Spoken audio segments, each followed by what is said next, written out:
The moment my daughter-in-law laughed when I asked for a glass of water at Thanksgiving dinner, I knew something had shifted in the universe. Not a polite chuckle, but a full-throated cackle that made the crystal glasses vibrate on my own dining table. "Get it yourself, Dorothy," she said, waving her manicured hand like she was shooing a fly. "You're not that old yet." Around the table, my son Michael stared at his plate. My granddaughter Emma scrolled through her phone. My grandson Jake smirked into his napkin. And me? I sat there in my own home in Chicago, the brownstone I'd bought with 40 years of teaching salaries, feeling like a ghost at my own feast. But that was just the surface crack. 3 months earlier, I thought I had everything figured out. I know what you're thinking. You want to shake me and say, "Dorothy, how did you not see it coming?" But here's the thing about family. You don't just love them. You believe in them with a faith that would make saints jealous. At 72, I'd taught American literature at Lincoln Park High School for 4 decades. I'd helped hundreds of students decode Shakespeare and Steinbeck, but I couldn't read the signs in my own living room. The brownstone on Webster Avenue had been my pride since 1989. 3 stories of red brick and bay windows with a garden out back where I grew tomatoes every summer. Frank had helped me pick out the house, walking through every room with that careful eye he had for structural integrity.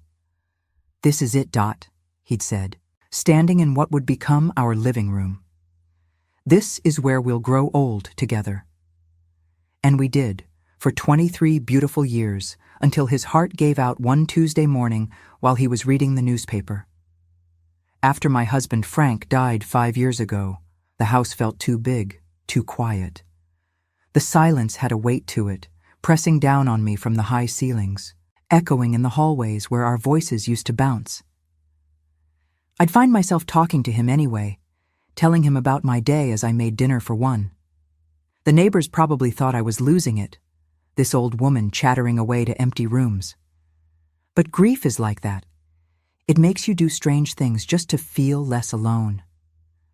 So when Michael suggested he and his family move in to keep me company, I thought prayers really do get answered. Michael was my only child, born when I was 30, a miracle after years of trying. 7 years of fertility treatments, false hopes, and tears. When he finally arrived, pink and screaming and perfect, Frank had cried.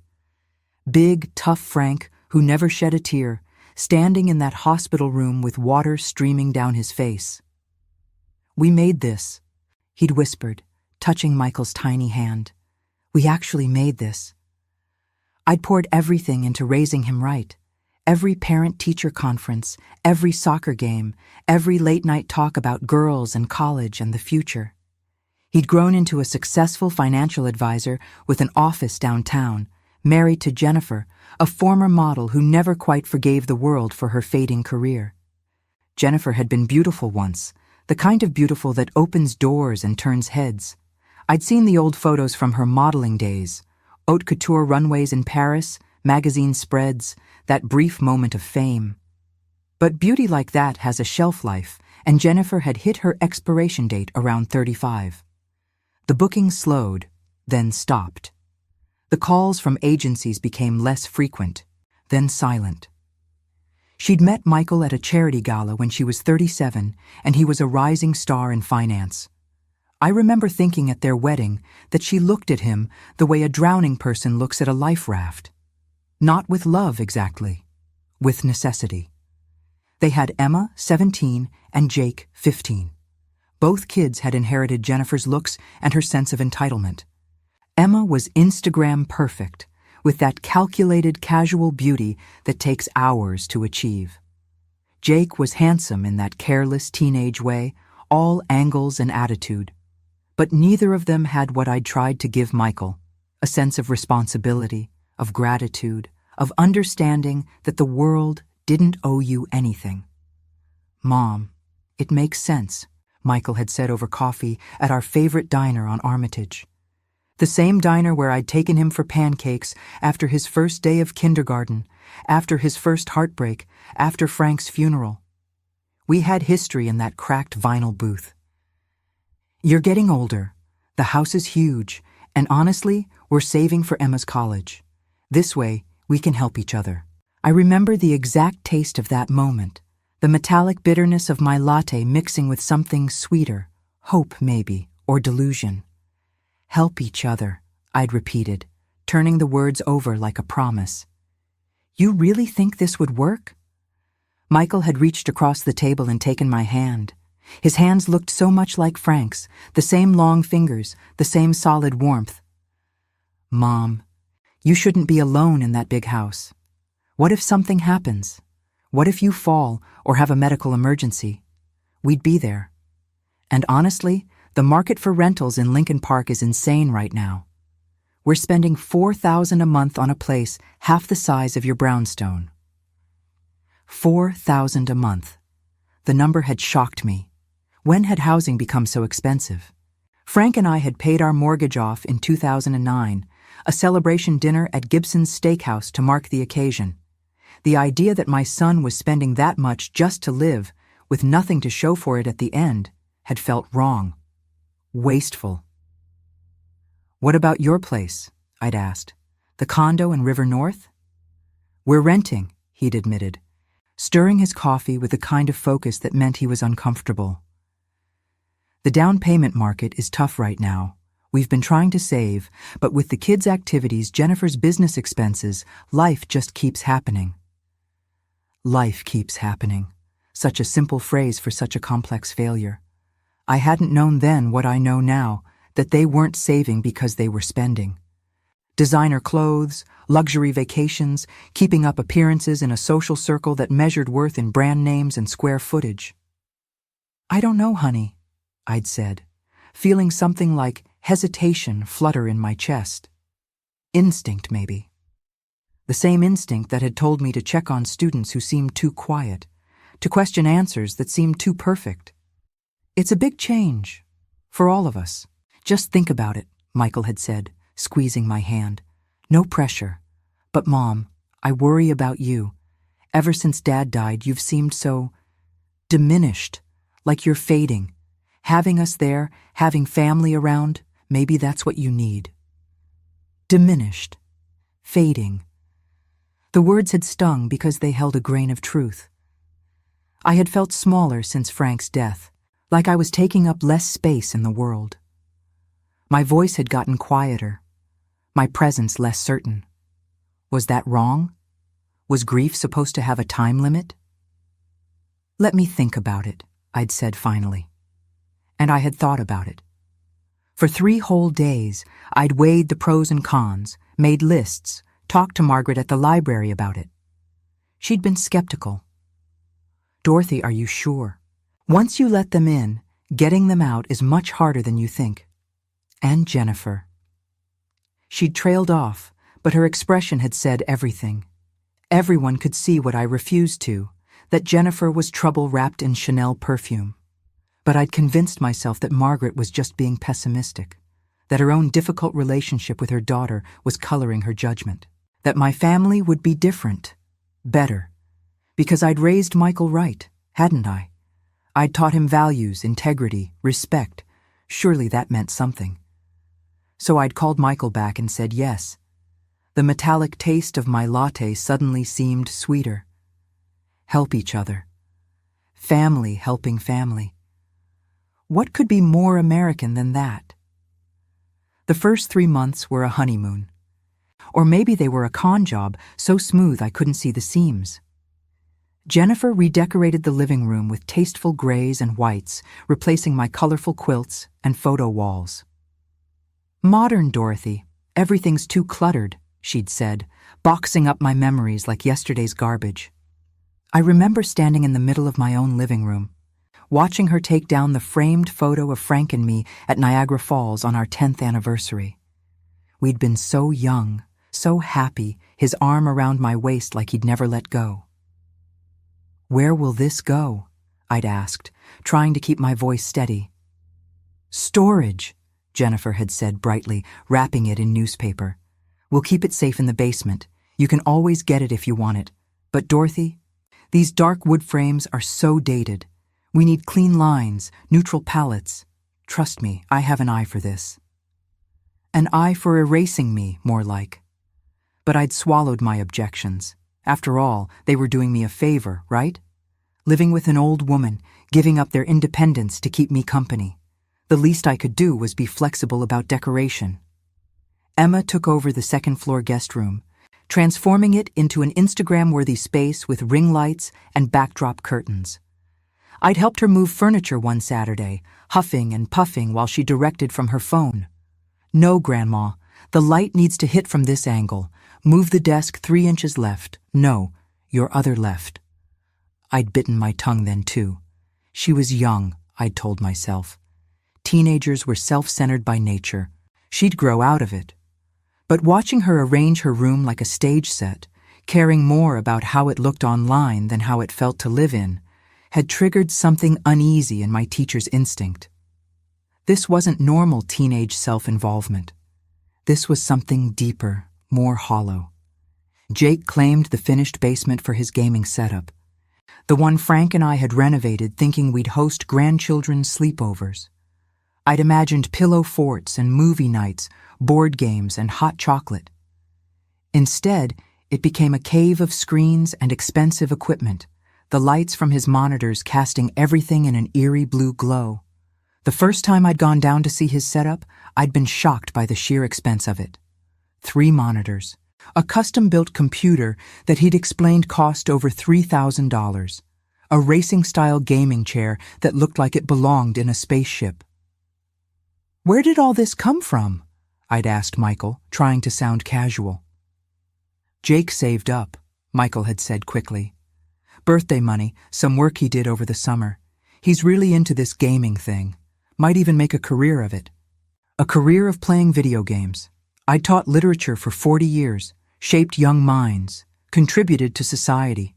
And my grandson was planning to make a living playing games in my basement with equipment that cost more than I'd spent on furniture in a decade. But I'd told myself this was what family looked like now. Adaptation, compromise, evolution. But here's what they don't tell you about compromise. It's got a taste, bitter, like pennies under your tongue, like blood from biting down too hard on truths you don't want to swallow. By month 4, I'd moved from the master bedroom to the small third-floor room that used to be storage.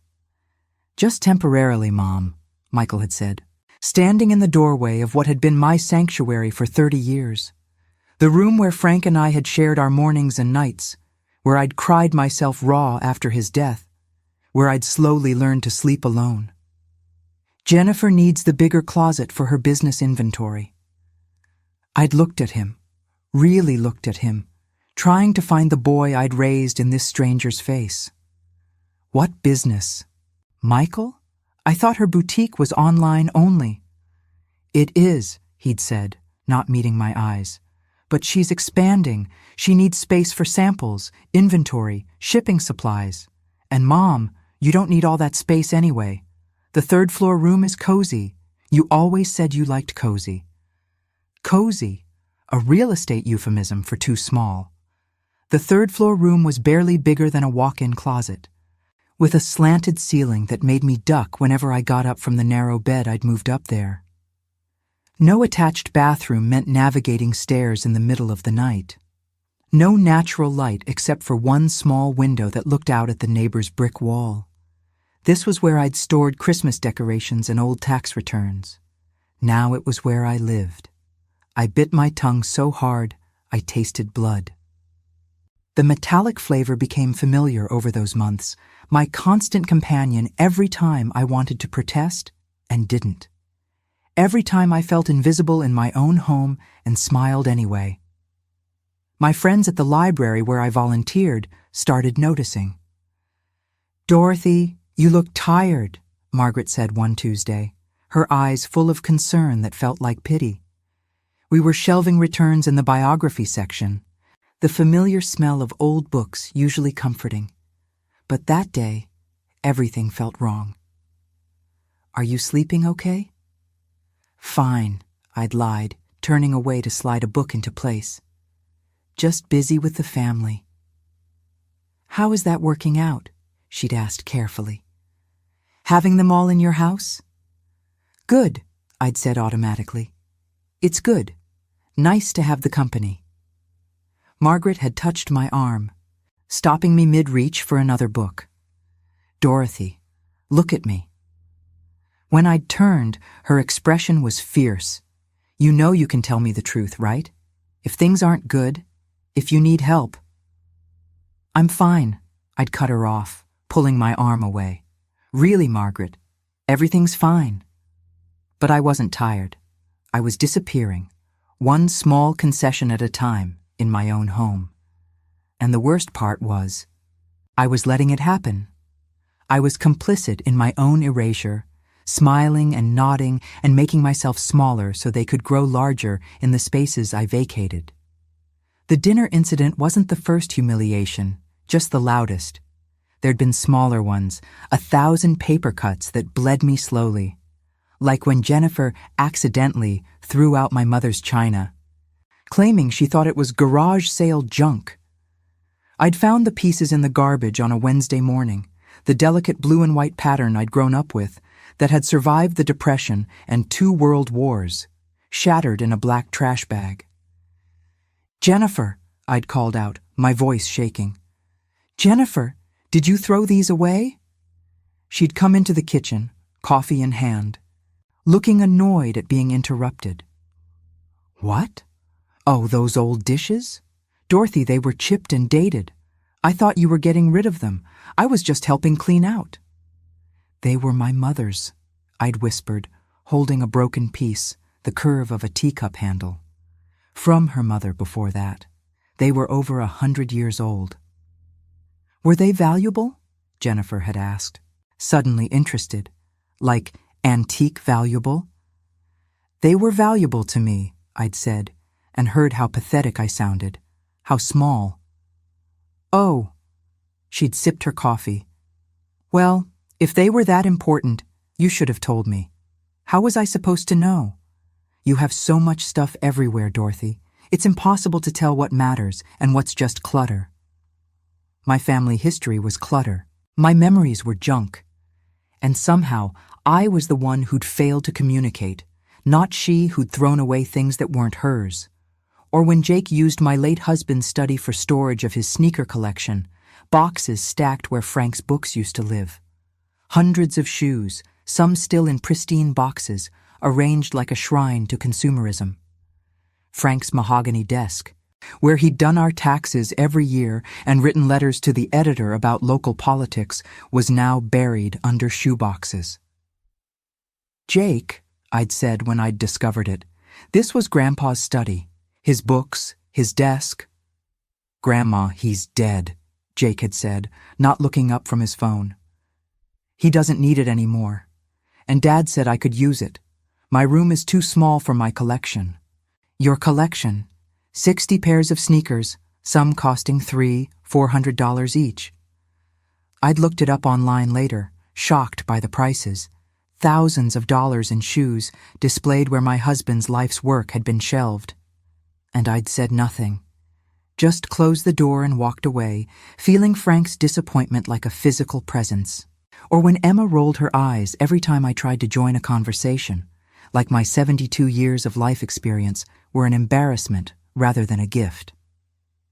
We'd be at dinner, meals I still cooked, in a kitchen I still cleaned, and I'd try to contribute to whatever they were discussing. That reminds me of when I was teaching, I'd start, and Emma would literally groan. Grandma, not another teaching story, she'd mutter, loud enough for everyone to hear. Emma, that's rude, Michael would say, but without any real force. A token objection that meant nothing, backed by no consequence. I'm just saying, we've heard all her stories like 1,000,000 times, Emma would reply, going back to her phone. And the others would laugh, or nod, or say nothing. Agreement by silence. And I'd swallow whatever I'd been about to share, whatever connection I'd been trying to make, and feel myself shrink a little more. But asking for water and being laughed at? That was different. That was a line drawn in sand I didn't know existed. After dinner, after they'd all retreated to their claimed territories of my home, I sat in that third-floor room and something cracked open inside me. Not my heart. Something harder. My spine, maybe. The room was dark except for the glow of streetlights through that single small window. I could hear them below me. Jennifer's laugh from the master bedroom, Jake's gaming sounds from the basement, Emma's music from the second floor. My house, full of people, and I'd never felt more alone. But in that loneliness, something crystallized, a clarity I hadn't felt in months. This wasn't family. This was occupation, and I'd surrendered without a fight. I want you to understand something. I'd spent 40 years teaching kids to analyze subtext, to read between the lines, to question narratives. We'd dissected The Great Gatsby and talked about how people use each other. We'd read Death of a Salesman and discussed delusion and betrayal. We'd analyzed A Raisin in the Sun and explored family dynamics and deferred dreams. Yet here I was, living in a story where I was the fool and I couldn't see the plot. How many times had I told students, look at what characters do, not what they say? How many essays had I graded about the difference between appearance and reality? And yet I'd been living on promises and ignoring actions. Michael said he was taking care of me while taking over my house. Jennifer said she was helping me while erasing me. The kids said they loved me while treating me like an inconvenience. The next morning, I did something I hadn't done in months. I went to my bank, Chase on Clark Street, where I'd had my accounts since 1975. 46 years of deposits and withdrawals, of building a life savings. The walk there felt different somehow. My shoes on the sidewalk sounded louder. The October air tasted sharp. I felt present in a way I hadn't in months, like I'd been sleepwalking and suddenly woke up. The bank was busy with the lunch crowd, people rushing in to use ATMs or meet with loan officers. I stood in line watching the tellers, rehearsing what I'd say. I'd just like to check my balance. Simple, routine, nothing suspicious. So why did my heart pound like I was planning a heist? The teller, a young woman named Sarah who always remembered my name, smiled when she saw me. We'd chatted before about her college classes, about her major in elementary education. I'd encouraged her, told her the world needed good teachers. Mrs. Martinez, how can I help you today? I asked to see my savings account balance. Just routine, I told myself, just checking. Probably everything was fine.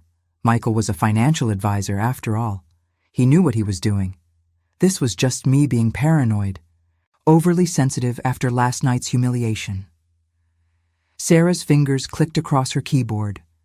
Then her smile faltered. Just for a second, barely noticeable.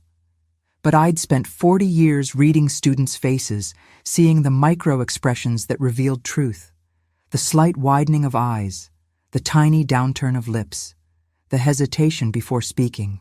That fraction of a second where her professional mask slipped told me everything before the numbers appeared on the screen. Mrs. Martinez, your savings account shows a balance of $4,218. The fluorescent lights buzzed above us. Outside, Chicago traffic honked and rushed, oblivious. Someone behind me in line was talking on their phone about dinner plans. The world kept turning while mine stopped. My mouth went dry. The words came out scratchy, foreign. That's impossible. There should be close to 200,000 in that account. Sarah's face went pale. She looked genuinely distressed, like she was delivering news of a death, which, in a way, she was. Let me pull up the transaction history. Maybe. Maybe there's an explanation. We sat there, the two of us, watching months of withdrawals scroll across the screen. Each line was a small violence. 5,000 here, 10,000 there, 20,000 on a Tuesday in July, the same day Jennifer had come home with shopping bags from Michigan Avenue. 15,000 in August, 8,000 in September, just last week. All authorized by Michael Martinez. Power of attorney. All legal, all devastating. The dates started to connect with memories.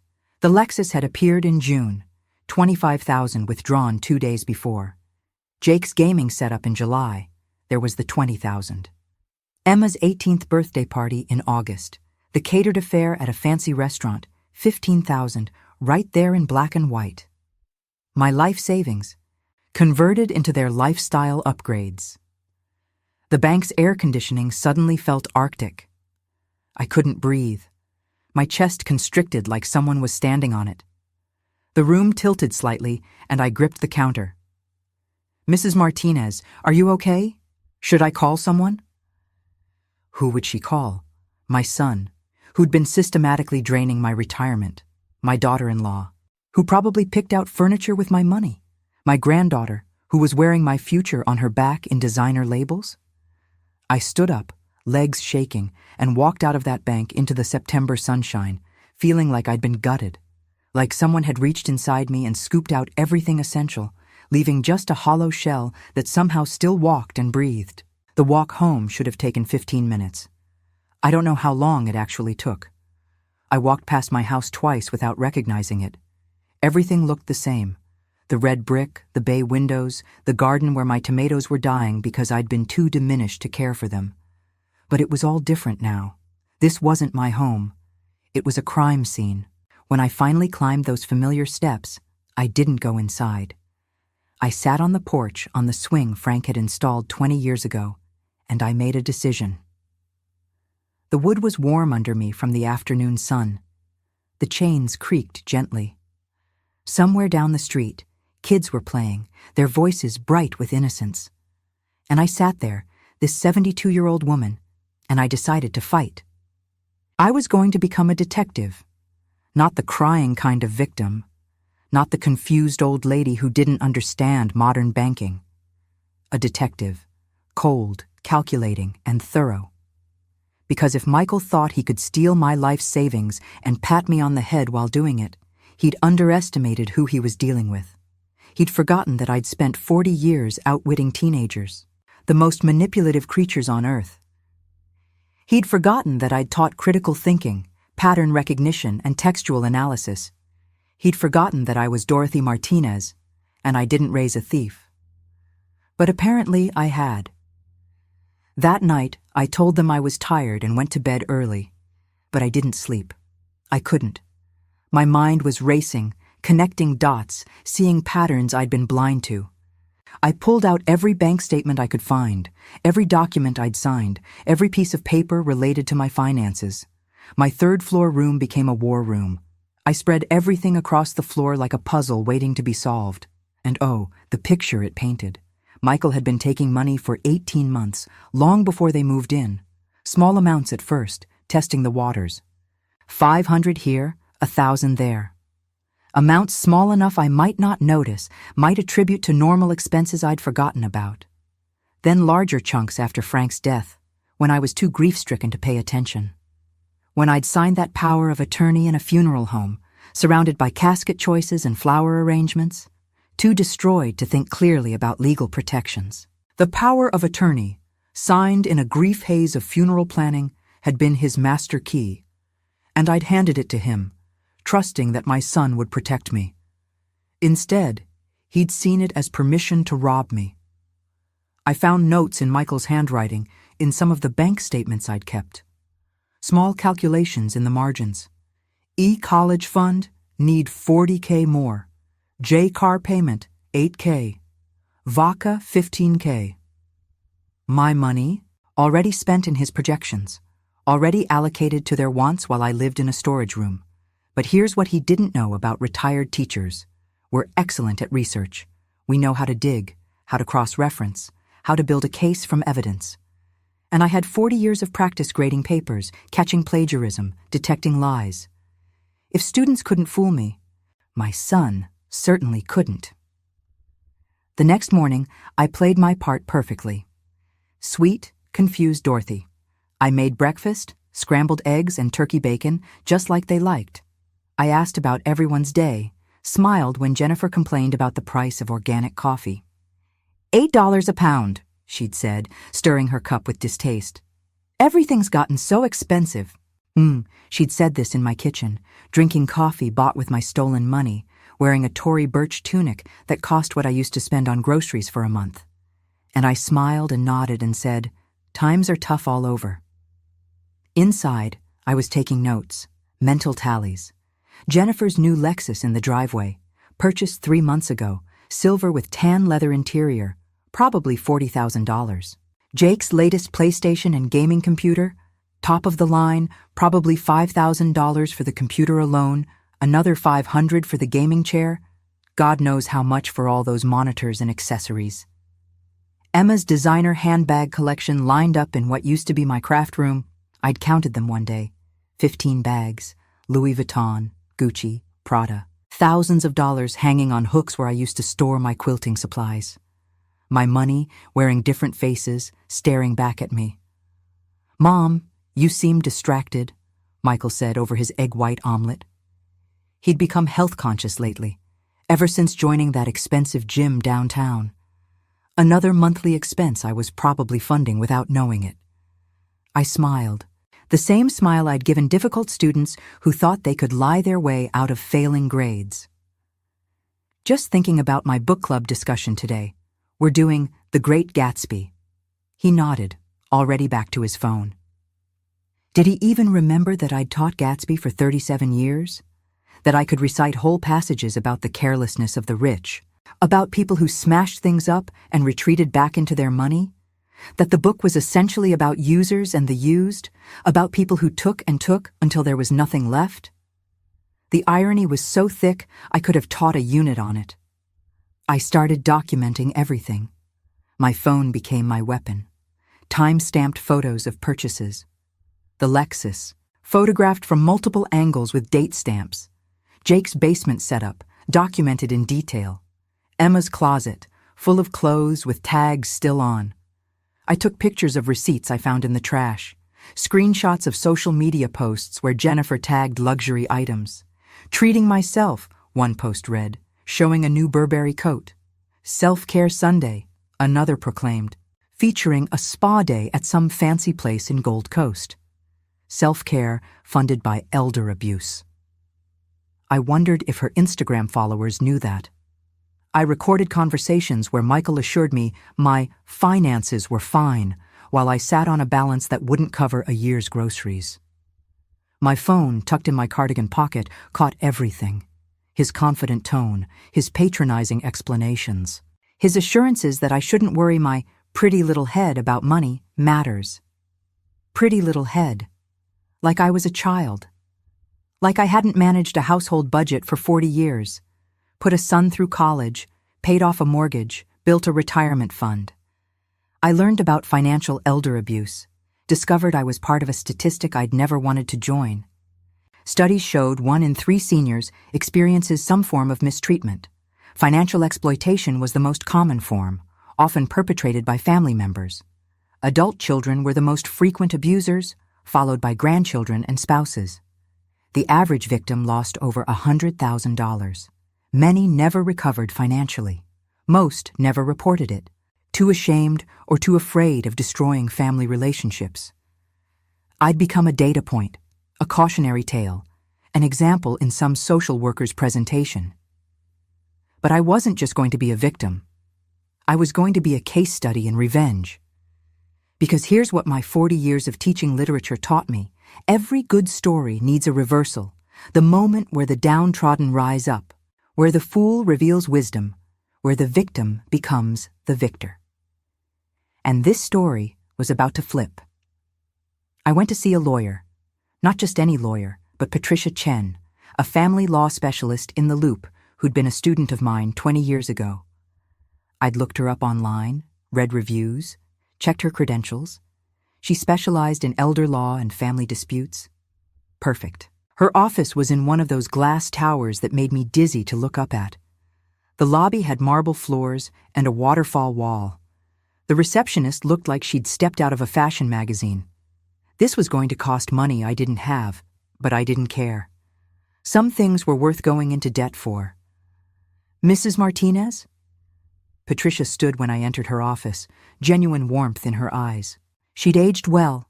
The awkward teenager I'd taught transformed into a confident woman in a sharp suit. "I never forgot your class. You gave me an A on my paper about beloved." You earned it, I said, and felt tears prick my eyes. Here was someone who'd listened to me, learned from me, built something good with what I'd given, the opposite of my own child. We hugged, and for the first time in months, I felt seen. When I laid out my situation, Patricia's face hardened. She listened without interrupting, taking notes, her expression growing more severe with each detail. When I finished, she was quiet for a moment. "This is textbook financial abuse," she said finally. "The power of attorney was legitimate, but he's violated his fiduciary duty. He was supposed to act in your best interest, not fund his lifestyle. We can fight this." Fight. The word tasted like hope and rage mixed together, like metal and honey, like possibility. We strategized for 2 hours. She explained my options, the legal pathways, the potential outcomes. Civil lawsuit, criminal charges, complaints to regulatory bodies. Each option had pros and cons, risks and rewards. "Dorothy, I have to be honest," Patricia said, leaning forward, her hands folded on the desk between us. "These cases are hard to prove and harder to win. Families close ranks. Courts are reluctant to interfere. You might spend what little you have left fighting a battle you could lose. And even if you win, collecting a judgment can be nearly impossible. If he's spent the money, you can't get blood from a stone." I looked at her across that polished desk, seeing both the lawyer and the student. "Patricia, I spent 40 years teaching young people to stand up for what's right, to question authority, to fight for truth, even when it's hard. If I don't practice what I taught, what was the point of any of it?" She smiled, and I saw the earnest teenager who'd written passionately about beloved, about trauma and memory and survival. "Then let's burn this house down." Not literally, of course, but metaphorically? Oh, we were going to start a fire that would be seen from space. The first step was securing my remaining funds. Patricia helped me open a new account at a different bank, one Michael had no access to. We transferred the remaining $4,000, my last buffer against destitution. We documented every withdrawal from the old account, built a timeline, gathered evidence of his lavish spending against my diminishing resources. Then came the hard part. I had to keep living with them, pretending everything was normal while building my case. Have you ever smiled at someone while planning their downfall? It's exhausting and exhilarating in equal measure. Every breakfast felt like a performance worthy of an Oscar. Every family dinner was theater. I was Meryl Streep in the role of confused old lady, and I was nailing it. But I made one mistake. One small, crucial error that almost unraveled everything. I'd printed out bank statements at the FedEx office on Diversey, damning evidence of Michael's theft, highlighted in yellow, notes in the margins, calculations of his spending, dates cross-referenced with purchases.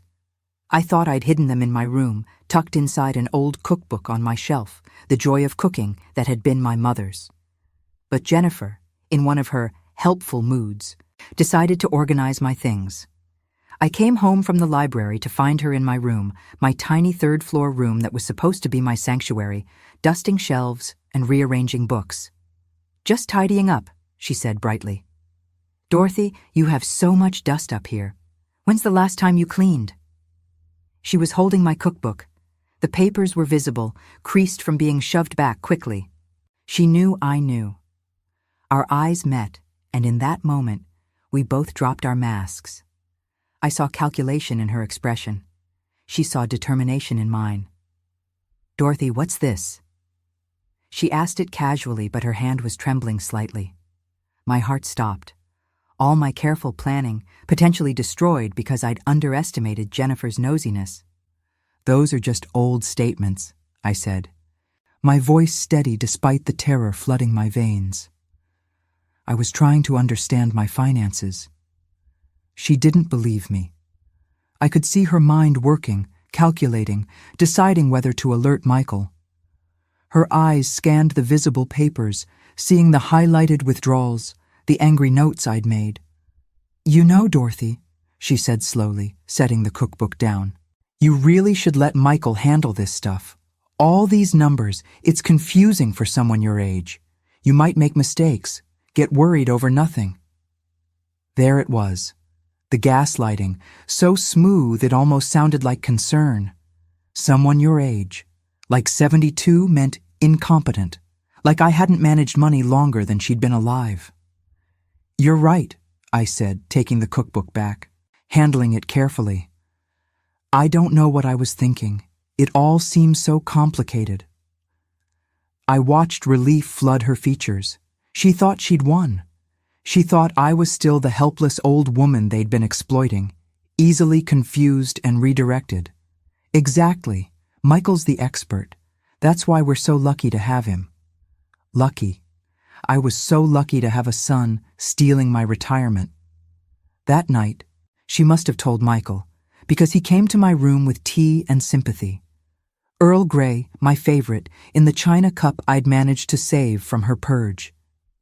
He sat on the edge of my narrow bed, all concern and kindness. "Mom, Jennifer said you were looking at old bank statements. Is everything okay? Are you worried about money?" The concern in his voice was almost believable. Almost. If I hadn't known what I knew, I might have fallen for it, might have let him pat my hand and reassure me back into compliance. "I just wanted to understand where everything was, honey," I said, playing my part, confused but trusting. "You know me. I like to know things." He patted my hand, the same hand he'd held when he was 5 and scared of thunderstorms, when he'd had nightmares about monsters under the bed, and I'd been the one who could chase them away. "Mom, you don't need to worry. I've got everything handled. That's why you gave me power of attorney, remember? So you wouldn't have to stress about these things. Do you see it? The trap within the trap?" He was reminding me I'd given permission, making me complicit in my own exploitation. It's what abusers do best, make you question yourself, make you feel like you're the problem. If you hadn't given me the key, I wouldn't have robbed you. Your fault for trusting me. But I'd taught the crucible too many times to fall for false confessions. I'd taught Othello and watched Iago manipulate through trust. I'd taught A Streetcar Named Desire and seen how Blanche's reality was systematically denied until she broke. I wasn't going to break. I smiled, sipped my tea, and let him think he'd reassured me. After he left, I called Patricia from my new cell phone, the one I'd bought specifically for this case. "They know I'm suspicious. We need to move faster," she agreed. We accelerated our timeline. Within a week, we'd filed a civil lawsuit against Michael for breach of fiduciary duty, financial exploitation, and elder abuse. We also reported him to the Illinois Department of Aging and filed a complaint with the Financial Industry Regulatory Authority. We didn't just want my money back. We wanted consequences. We wanted his career questioned. We wanted the world to know what he'd done. The day the lawsuit papers were delivered, I made sure I was home. I wanted to see his face. I'd taken the day off from library volunteering, claiming a headache. I'd positioned myself in the kitchen with a clear view of the front door, pretending to read the newspaper while my heart hammered against my ribs. The doorbell rang at 2 p.m. on a Thursday. Michael answered, probably expecting a package. Jennifer had been ordering things constantly, more clothes, more home goods, more stuff bought with money that wasn't hers. He signed for the envelope, casual and unsuspecting. I watched from the kitchen as he opened it, as his face went from curious to confused to pale. The blood literally drained from his face. His hands started shaking. "What the hell?" He looked up and saw me watching. For the first time in 18 months, I didn't look away. I didn't shrink. I didn't soften my expression. I stared at him with every ounce of disappointment, rage, and betrayal I'd been swallowing. "Mom?" His voice cracked. "What is this?" I walked over, took the papers from his shaking hands, and read the first line out loud. My voice was steady, clear, the same voice I'd used to command classrooms full of unruly teenagers. Dorothy Martinez versus Michael Martinez and Jennifer Martinez. Complaint for financial exploitation and breach of fiduciary duty. I handed them back. It's called accountability, Michael. Something I should have taught you better. Jennifer came running from upstairs, her face flushed from whatever exercise video she'd been doing. What's going on? Michael, what happened? Michael showed her the papers, and I watched her entire demeanor transform. The sweet, helpful daughter-in-law evaporated like morning mist, replaced by something sharp and vicious. Her face contorted into an ugly mask I'd never seen before, but somehow always suspected was there. "You ungrateful old woman," she hissed, stepping toward me. "After everything we've done for you? Letting you live with us, taking care of you, putting up with your confusion and your mess?" I actually laughed. The sound surprised even me, bubbling up from somewhere deep and dark. "Letting me live with you? Jennifer, this is my house. These are my walls, my floors, my roof. This is my mortgage. Paid off in 2009, and the only thing you've taken care of is spending my retirement fund on luxury goods and pretending I should be thankful for the privilege." The silence that followed was gorgeous, thick and heavy, full of truth finally spoken. Have you ever seen someone's true face emerge from behind a mask? It's horrifying and liberating at once, like watching a monster materialize from shadows you'd been pretending were empty. Michael found his voice first. "Mom, you don't understand. I was going to pay it back. I was investing it, growing it for you. The market's been tough. There were some losses, but I had a plan." "Investing," I repeated, cutting him off. "In your wife's car, your son's gaming equipment, your daughter's designer wardrobe?" I pulled out my own folder, the duplicate of everything I'd given Patricia. 3 months of documentation. Photos, receipts, statements, calculations. I have 18 months of statements, Michael. Every withdrawal, every purchase, every lie you told me about how my finances were complicated and I shouldn't worry. I spread them across the dining room table, the same table where Jennifer had laughed at me, the same table where I'd served Thanksgiving dinner and been treated like a servant. Bank statements covered in highlighter, photos of the Lexus, dated and tagged, printouts of social media posts, cross-referenced with withdrawal dates, a timeline showing the correlation between my account depletion and their lifestyle inflation. This isn't investing, this is theft, and the state of Illinois agrees with me. Emma and Jake had appeared on the stairs, drawn by the shouting. Emma's face was pale, confused. Jake looked angry, like his world was being disrupted by my selfishness. They looked young suddenly, younger than their years. Part of me hurt for them, for the lesson they were learning about their parents, but another part, the teacher part, thought maybe this was the most important education they'd ever receive. Actions have consequences. Family doesn't mean free pass. Theft is theft, even when you smile while doing it, even when you claim it's for someone's own good. "Get out," Michael said suddenly, his face twisted with anger that looked more like panic. "This is my house now. I want you out. You're crazy, you're paranoid, and I want you out of my house." I smiled, and I know it wasn't a kind smile. It was the smile of someone holding all the cards, someone who'd done their homework and aced the test. It was the smile I gave students who plagiarized and thought I wouldn't notice. Actually, Michael, it's not. The deed is in my name, only my name. You're tenants, and as of this moment, I'm giving you 30 days' notice to vacate, legal and binding, as per Illinois landlord-tenant law. I pulled out another paper, pre-prepared by Patricia, properly formatted and notarized. Your lease, which you never bothered to formalize in writing, is hereby terminated. I suggest you start packing. Jennifer's face went purple, actually purple, like a child holding their breath in a tantrum. "You can't do this. We have rights. We've been living here for months. You can't just kick us out." "You have the right to leave peacefully within 30 days. I said calmly, channeling every ounce of authority I'd developed over 40 years of classroom management. "Or I can add an eviction proceeding to the lawsuit. I can also file a police report for theft. though my lawyer advised the civil route would be more productive. Your choice, Jennifer. You have 30 days. Use them wisely. The next 30 days were warfare. Cold, calculated, relentless warfare. They tried everything, every manipulation tactic in the book. Michael attempted to claim the house was partly his through some convoluted inheritance argument that Frank had intended for him to have it. He actually found a lawyer willing to take his money for that ridiculous claim. Jennifer spread rumors in the neighborhood that I was senile and being manipulated by lawyers who were after my money.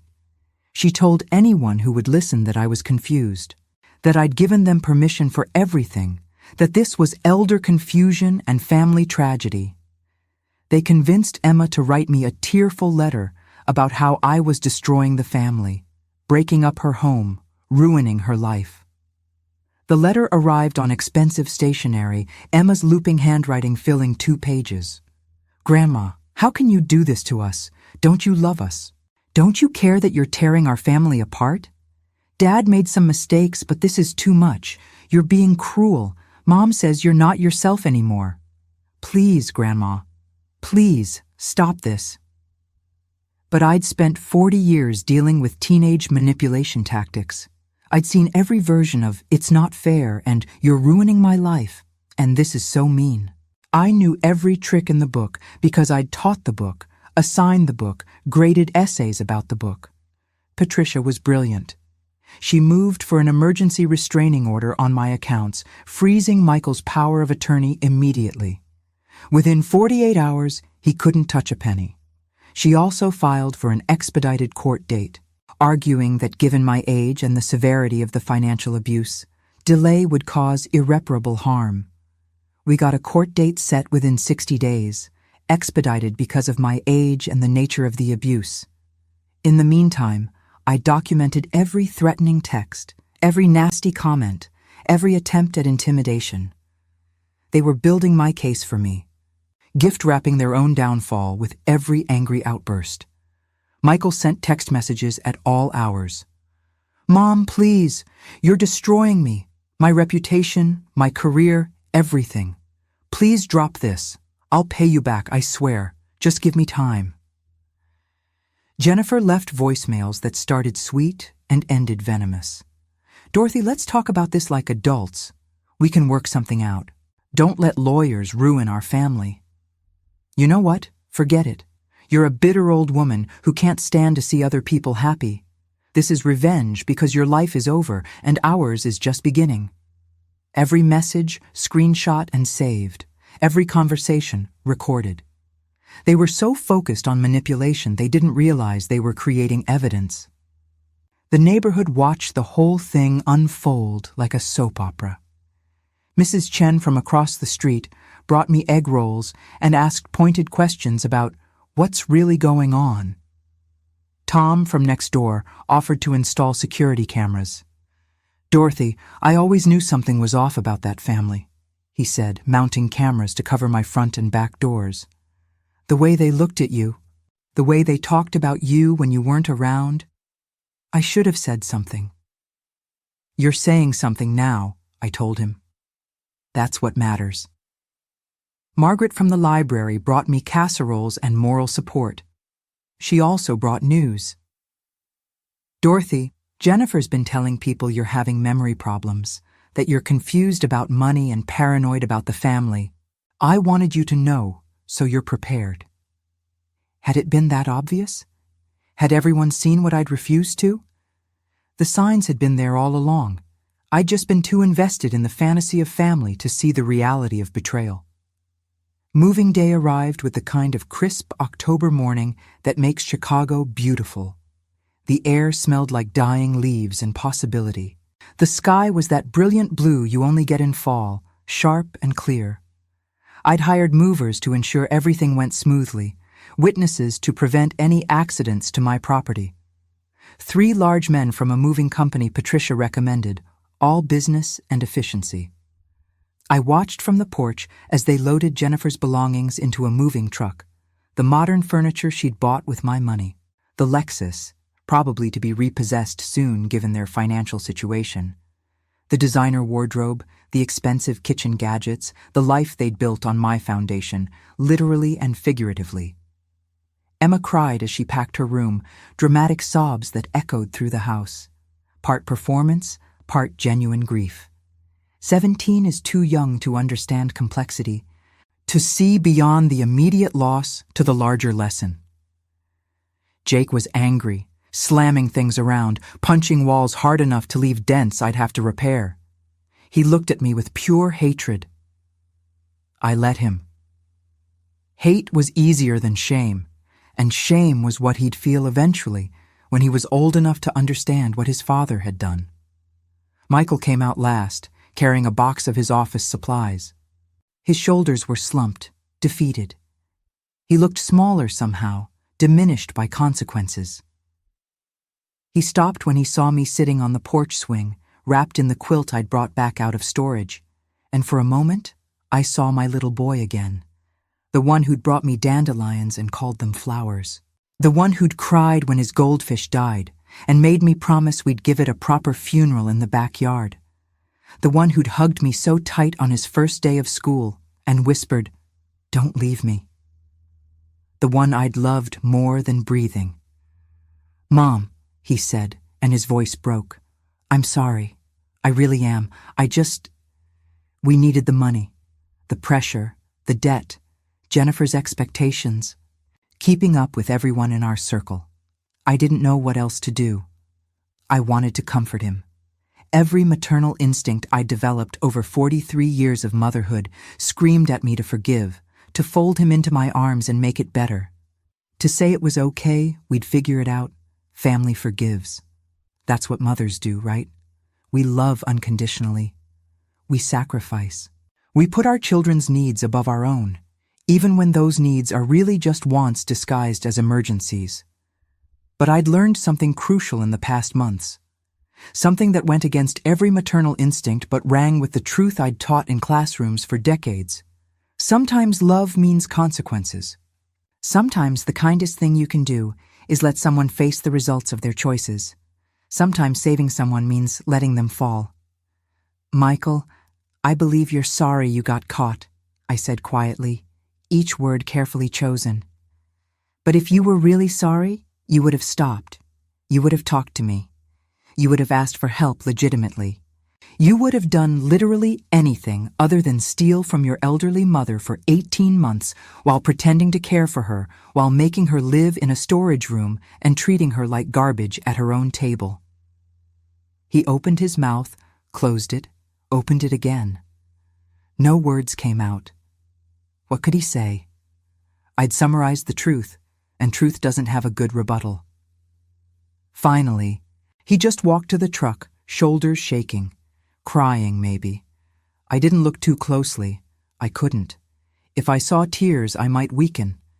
And I couldn't afford to weaken. Jennifer didn't even look back. She got in the Lexus, designer sunglasses covering her eyes, and peeled out of the driveway like she was leaving a bad party. No goodbye, no acknowledgement. Just gone. Emma gave me a hateful stare that hurt more than I wanted to admit. Her young face twisted with emotions she didn't have the maturity to process. Betrayal, confusion, anger, loss. She'd understand someday, or she wouldn't. I couldn't control which. Only Jake paused at the truck door. He looked back at me, and for a second I saw uncertainty in his expression. Maybe a question, maybe the beginning of understanding. "Grandma," he said softly, "I didn't know. About the money, I really didn't." I nodded, believing him. Jake was selfish and spoiled, but he was 15.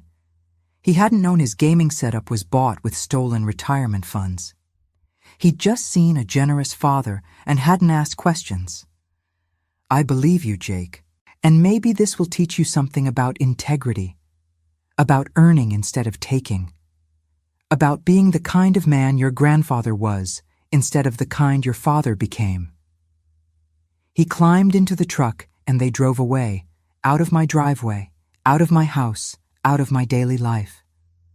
The truck turned the corner and disappeared, taking them toward whatever future they'd have to build without my money propping it up. I sat on that porch swing for an hour after they left, not crying, not celebrating, just breathing, just being. The house behind me was mine again, empty and echoing, but mine. The silence felt different than it had after Frank died. That had been the silence of loss. This was the silence of reclamation. The court case took 4 months. 4 months of depositions and document reviews, of meetings with Patricia and conversations with investigators from the Department of Aging. 4 months of reliving the betrayal in sterile conference rooms, with court reporters transcribing every word. Patricia was relentless, presenting evidence of financial abuse so clear that even Michael's expensive lawyer, probably being paid with my money, couldn't create reasonable doubt. Bank statements showing my account depleted from $200,000 to $4,000 in 18 months. Credit card bills in Michael's name showing luxury purchases time-stamped exactly with withdrawals from my account. Social media posts where Jennifer literally discussed using Dorothy's money for house renovations she wanted to make. "Can't wait to redo the kitchen with Dorothy's money," one private message to her friend read. Patricia had obtained it through Discovery. "She won't even notice. Michael says she never checks the accounts." Reading that in a deposition, hearing it read aloud by a lawyer, was like being gutted all over again. It was damning, comprehensive, and utterly satisfying to watch unfold in court. Michael tried several defenses, each more desperate than the last. First, that I'd given permission for everything, that the power of attorney meant he had full discretion over my finances for any purpose he saw fit. Patricia demolished that argument by bringing in an expert on fiduciary law who testified for 45 minutes about how power of attorney requires acting in the principal's best interest, not draining their life savings for personal use. Then he claimed I was mentally incompetent, that I didn't understand my own finances, had never understood them, that Frank had handled everything, and after his death I was lost and confused. We countered with testimony from my doctor, who stated I was in excellent cognitive health with no signs of dementia or impairment. My library supervisor testified about my organizational skills and sharp memory. Margaret and Tom testified as character witnesses. Patricia even brought in 3 former students, now successful professionals, who attested to my sharp mind and clear judgment. Finally, desperately, he tried the sympathy angle. His lawyer painted him as a struggling father, trying to provide for his family, making poor decisions under financial stress and his wife's demands. He actually cried on the stand, real tears streaming down his face as he talked about the pressure he was under, the expectations he couldn't meet, the desperation that drove him to borrow from my accounts. "I was always going to pay her back," he said, voice breaking. "I was investing the money, growing it. Some investments didn't pan out, but I never meant to hurt her. She's my mother. I love her." But here's the thing about sympathy.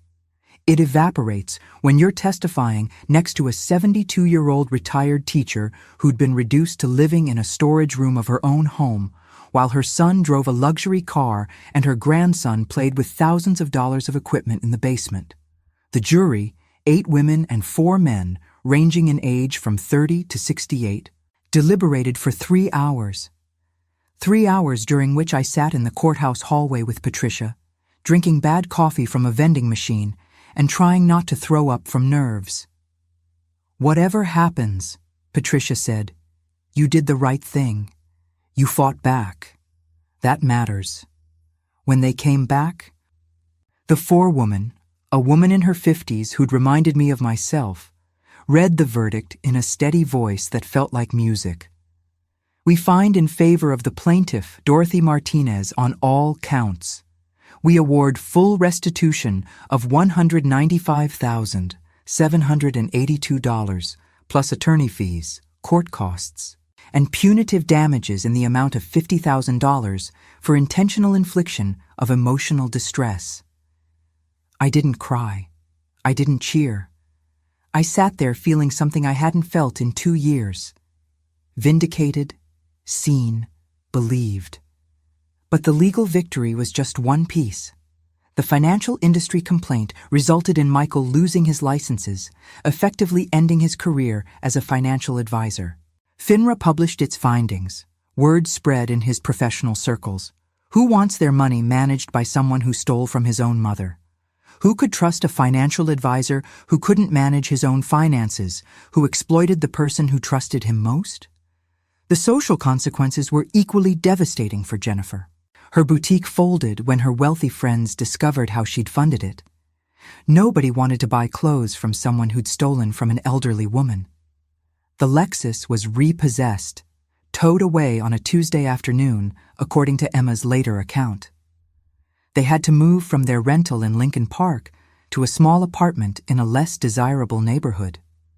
Emma's college fund, the one they'd claimed they were building, the reason they needed to save money by living with me, non-existent. She'd have to take out loans like most students, work her way through like I had, like millions of young people do. I should have felt triumphant. Instead, I felt tired and strangely free. Because here's what I learned through all of this. Justice doesn't always feel good. It just feels necessary, like medicine that tastes bitter but cures the disease. You don't take it because it's pleasant. You take it because you have to. I settled back into my house like a soldier returning from war, clearing landmines and reclaiming territory. Every room needed reclaiming. Every space needed to be mine again.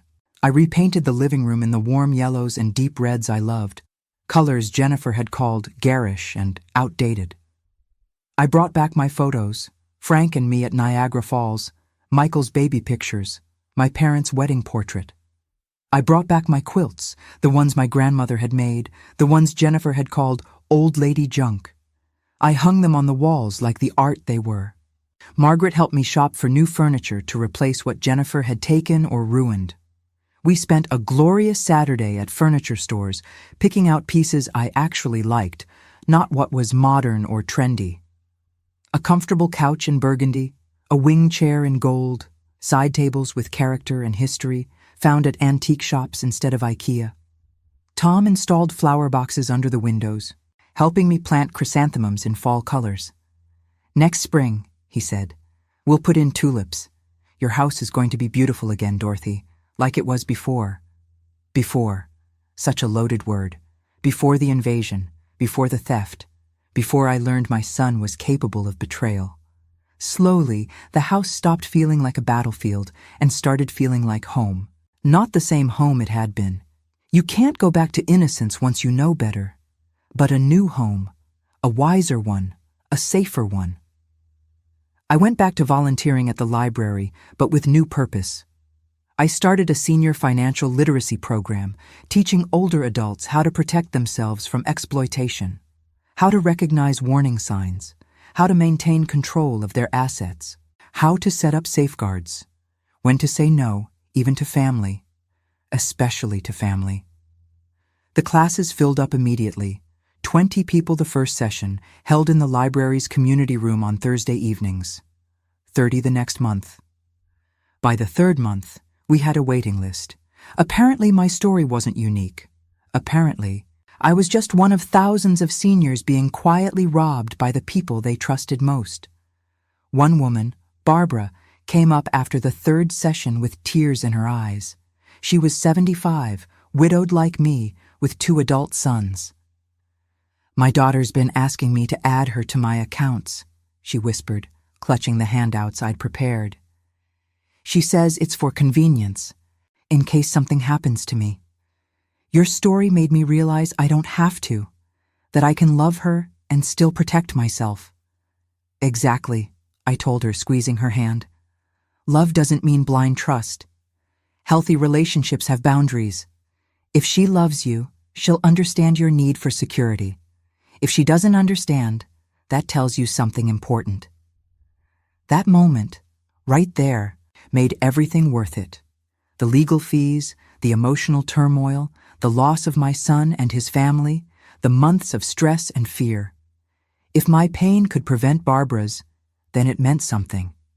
I'd transformed my betrayal into a teaching moment, my hurt, into help. It's what teachers do. We take our experiences, even the terrible ones, and turn them into lessons. We find meaning in pain and share it so others can learn without having to suffer themselves. 40 years in a classroom had trained me for exactly this. I started sleeping better, eating better. Food tasted like something again instead of just fuel. The third-floor storage room became my art studio, something I'd always wanted but never had time for. I took painting classes at the community center, discovered I had absolutely no talent, but didn't care. My watercolors were terrible, my perspectives wrong, my colors muddy. They made me happy, and that was enough.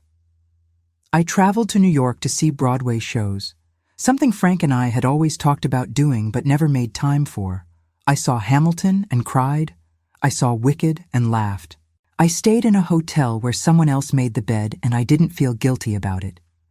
I visited San Francisco and walked the Golden Gate Bridge, feeling the wind try to push me sideways, feeling alive and present in my body.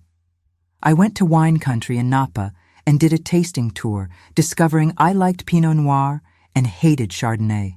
I did all the things I'd been too busy or too guilty to do when I was worried about being a burden to my family. Too worried about spending money I might need later.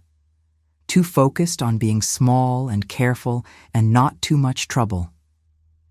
Michael tried to contact me once, about 8 months after the trial. A letter, handwritten, arrived on a Tuesday. I recognized his handwriting before I saw the return address. That distinctive slant, those carefully formed letters. He'd always had beautiful handwriting, a skill rare in his generation. My hands shook as I opened it. "Dear Mom," it began. "I know I have no right to ask for your forgiveness. I know what I did was unforgivable. I've lost everything. My career, my marriage, the respect of my children. Jennifer left me, took the kids, moved back to California to live with her mother. I'm living alone in a studio apartment in Des Plaines, working as a grocery store manager, trying to rebuild from nothing. I make $11 an hour. I stock shelves and bag groceries and try not to think about how I used to manage millions of dollars for clients who trusted me. I don't expect you to care, but I wanted you to know that I understand now what I did to you. The therapist I'm seeing, court-mandated, part of the settlement, says I need to take accountability without expecting anything in return. So this is me taking accountability. I stole from you. I betrayed you. I treated you like a resource instead of my mother. I lied to you, manipulated you, and when caught, tried to make you feel crazy. I gaslit you and diminished you and let my wife treat you like garbage in your own home. I'm sorry. Not sorry I got caught. Sorry I did it. If I could go back, I would do everything differently. I would talk to you. I would ask for help, honestly. I would protect you the way you always protected me. But I can't go back. So I'm trying to be different now, to become someone Dad wouldn't be ashamed of. I don't expect a response. I just needed you to know that you were right to fight back. You were right to protect yourself. You were right about everything. I'm working on paying back the judgment. It'll take years, decades probably, but I'm going to do it. You deserved better than what I gave you. You deserved a son who honored you instead of one who used you. I'm sorry I wasn't that son. Your son, Michael. I read it 3 times, looking for manipulation, for hidden agendas, for the trap within the apology. But it seemed genuine, broken, humble, real. The words had the ring of truth, messy and painful and honest. I sat with it for a week before responding, carrying the letter with me, reading it at odd moments, letting it settle in my mind, my heart, testing my feelings against it like checking for fever. When I finally did respond, I kept it short. Brevity felt safer than elaboration. Michael, I appreciate your letter. I hope you find peace and integrity. I hope you rebuild a life you're proud of. I hope you become the man your father raised you to be. But I can't be part of that journey. Some relationships don't survive betrayal, no matter how sincere the apology. I forgive you for my sake, not yours, because carrying that anger was poisoning me. But forgiveness doesn't mean reconciliation. Those are separate things, and people often confuse them. I wish you well from a distance. That's the best I can offer. Mom. I sent it and felt lighter. Not because I'd been generous, but because I'd been honest. I didn't owe him reconciliation. I didn't owe him a relationship rebuilt on the ashes of his choices. I owed myself peace, and that's what I claimed. Emma reached out a year later, on her 18th birthday. A short text message from an unknown number. Grandma, I know I don't deserve a response. I was horrible to you. I believed Dad and Mom without question because it was easier than admitting they were wrong. I'm in college now at community college, on loans and scholarships and working 2 jobs, one at a coffee shop, one cleaning offices at night. Learning what it means to actually earn things instead of having them handed to you. I understand now what you were fighting against. I don't expect you to want a relationship, but I wanted to say I'm sorry. I'm trying to be better, to be someone you could be proud of. If you ever want to meet for coffee, I'd like that. But if not, I understand. Love, Emma. This one was harder. Emma had been a victim too, in her way. Raised by parents who modeled entitlement and exploitation, taught that appearing successful mattered more than being good. She'd been 17, a child really, despite her sophisticated surface. But she was young, capable of change, still forming who she'd become. I thought about it for a month. Read her message over and over, looking for sincerity, trying to decide if I had it in me to try again, if I could risk being hurt again, if hope was worth the potential pain. Then I texted back. Let's try coffee. No promises beyond that, but I'm willing to try. We met at a Starbucks on Halsted, neutral territory. She looked different. No designer clothes, no entitled posture. She wore jeans and a sweatshirt, her hair in a simple ponytail. Dark circles under her eyes from working those 2 jobs. She looked like a college student working her way through school, tired but determined. Grandma, she said when she saw me, and tears spilled immediately. Not the manipulative tears of a year ago. Real tears, messy and genuine. I'm so sorry. I was awful to you. We talked for 2 hours. She told me about her parents' divorce, about living with Jennifer in California for 6 months before she couldn't take it anymore. About Jennifer's bitterness and blame, about how everything was my fault. I'd destroyed the family with my selfishness. About realizing how much of her childhood had been funded by theft, how her designer clothes and expensive birthday parties had come from her grandmother's retirement. I felt sick when I understood, Emma said, stirring her coffee without drinking it. Like my whole childhood was a lie. Every nice thing I had was stolen. I wore your retirement on my back and complained it wasn't enough. She talked about her father, working at that grocery store, living in a studio apartment, trying to rebuild, about being ashamed and angry and lost, about therapy, hers and his, about learning that families can be toxic, that love can be twisted into something ugly. I listened, the teacher in me recognizing a student trying to learn, watching for signs of real change versus performance, real remorse versus manipulation. She seemed genuine, but I'd been fooled before. We didn't fix everything that day. Trust isn't rebuilt in a single coffee meeting, no matter how many tears are shed or apologies offered. But we started. Slowly, carefully, we began building something new. Not the grandmother-granddaughter relationship we'd had before. That was dead, buried with the betrayal. But something different. Something earned rather than assumed.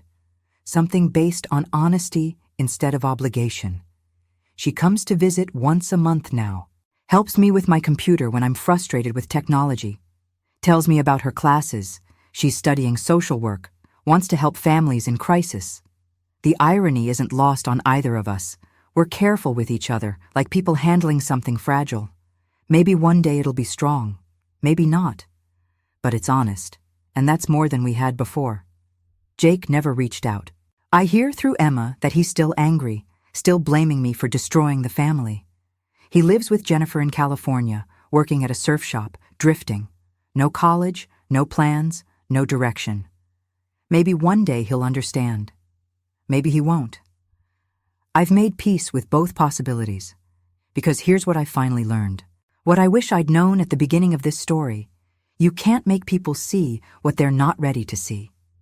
You can't force forgiveness or demand reconciliation. All you can do is protect yourself, fight for your dignity, and let the chips fall where they may. Some family members are blessings, others are lessons, and some, heartbreakingly, are both. So here I am, 3 years later, in my brownstone on Webster Avenue. 75 now, older, but infinitely wiser. I teach my financial literacy classes every Thursday evening, standing in front of 20 seniors with handouts and hard-won wisdom. I paint terrible watercolors that make me happy, covering my refrigerator with muddy landscapes and crooked still lifes. I travel with Margaret and our book club friends.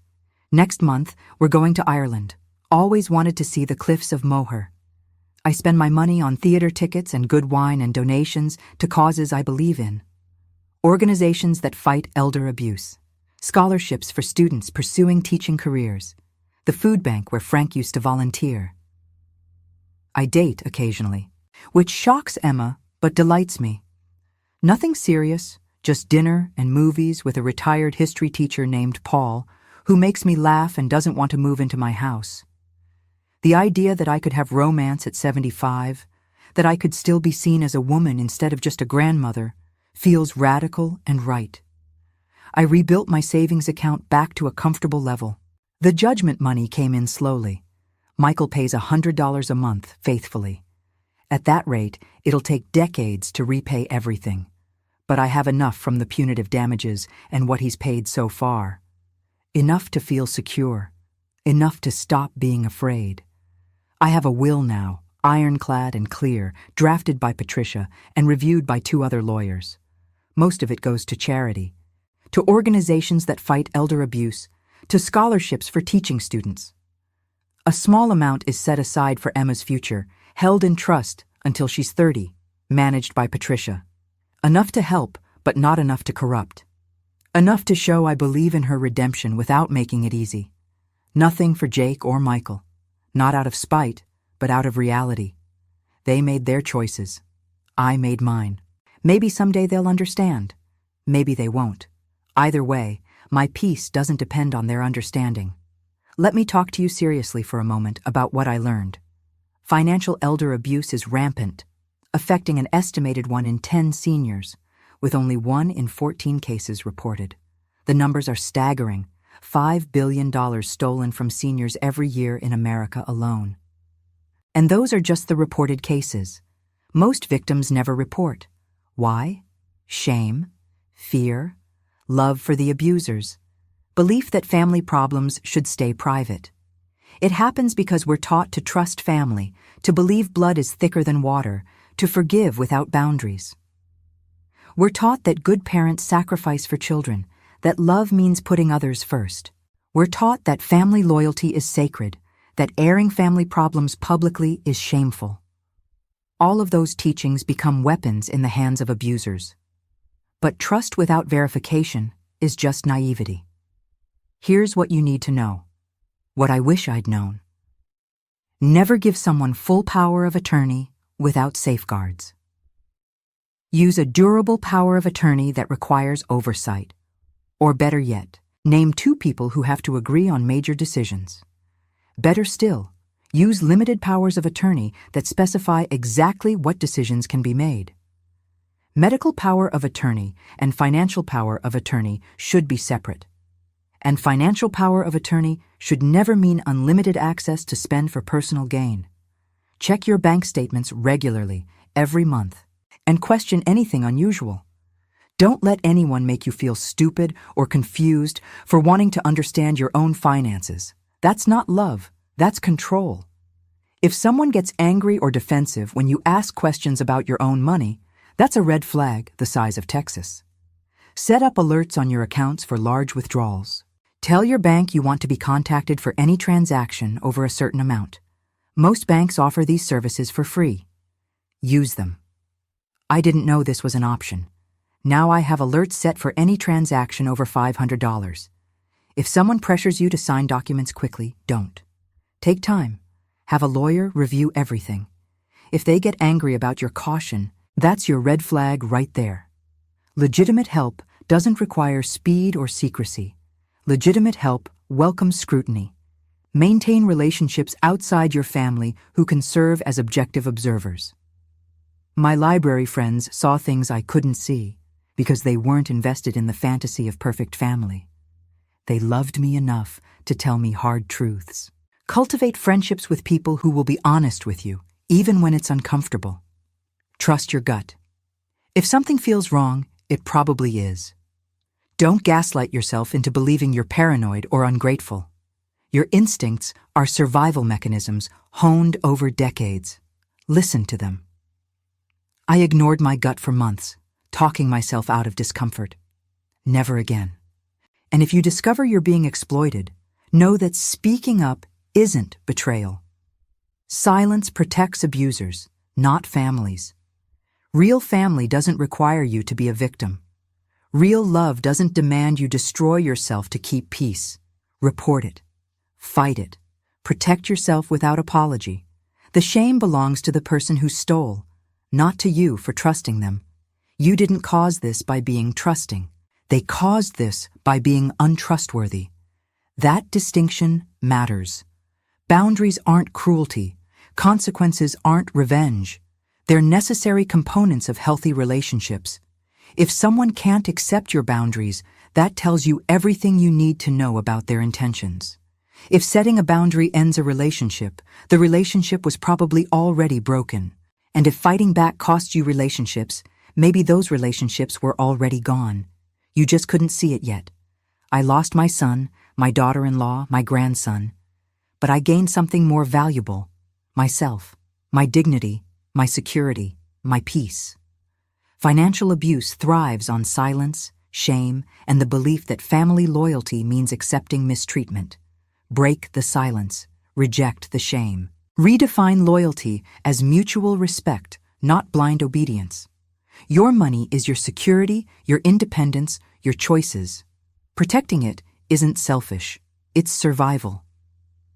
So, here's my question to you, wherever you are right now. Maybe you're listening in Chicago, like me. Maybe you're in New York or Los Angeles or some small town I've never heard of. Maybe it's morning where you are, or late at night. Maybe you're my age, or younger or older. Maybe you're sitting in a house you own, or an apartment you rent, or someone else's living room where you don't feel quite at home. But I'm betting some part of this story felt familiar. Maybe you've watched a family member being exploited and didn't know how to help. Maybe you're the one being taken advantage of and you're still calling it love.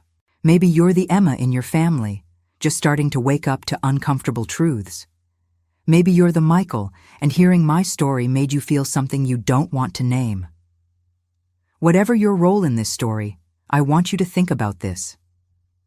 What would you have done if you were me? Would you have fought back? Or would you have kept the peace? Would you have chosen family harmony over self-respect? Would you have stayed quiet to avoid conflict? Or would you, like me, have burned it all down to rebuild something honest? Drop a comment and tell me. Tell me where you're listening from. Tell me if you've ever had to choose between family and self-preservation. Tell me if I'm crazy for taking my own son to court, or if I did the right thing. Tell me your story, because I know I'm not alone in this. I want to hear from you, because stories like mine happen every day, in every city, in every country. None of us are alone in this, even though it feels lonely when you're living it. And if you found this story helpful, if it gave you permission to protect yourself, or the courage to fight back, or just the comfort of knowing someone else